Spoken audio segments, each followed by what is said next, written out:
আমরা এখন যেটা দেখতে পাচ্ছি এটা হচ্ছে বুড়ির ঘর, যে আমরা ছোটোবেলায় পড়েছিলাম যে যেখানে বুড়ি রাসূলুল্লাহ সাল্লাল্লাহু আলাইহি ইসলামকে নামাজ পড়তে যাওয়ার সময় কাটা দিতেন, সেই বুড়ির ঘর। এইটা হচ্ছে বুড়ির ঘর, এইটা হচ্ছে বুড়ির ঘর।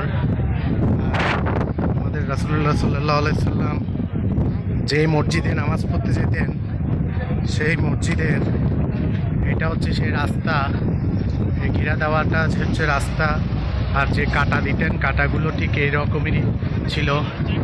আর যেখানে রাসূলুল্লাহ সাল্লাল্লাহু আলাইহি সাল্লাম নামাজ পড়তে যেতেন আমরা সেটা দেখতে পাচ্ছি। ওই যে টাঙ্কির পেছনে একটা ঘর দেখা যাচ্ছে ছোট্ট, সেটাই হচ্ছে সেই মসজিদ, যে মসজিদে রাসূলুল্লাহ সাল্লাল্লাহু আলাইহি সাল্লাম নামাজ পড়তে যেতেন। অনেক মানুষ ভিড় করে আছে শুধু সেখানে 2 রাকাত নামাজ পড়ার জন্য, কিন্তু সেখানে এখন পারমিশন নেই। আমরা দেখতে পাচ্ছি বুড়ির ঘর এর পরে যেখানে রাসূলুল্লাহ সাল্লাল্লাহু আলাইহি সাল্লাম নামাজ পড়তেন।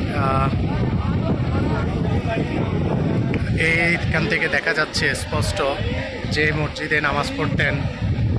মাশাআল্লাহ, এই হচ্ছে পাহাড়, আর এখানে অনেক মানুষ এসেছেন আমরা দেখতে পাচ্ছি। এই যে এই জায়গা দিয়ে আমি ঠিক নামাজের জায়গা বরাবর দাঁড়িয়ে আছি।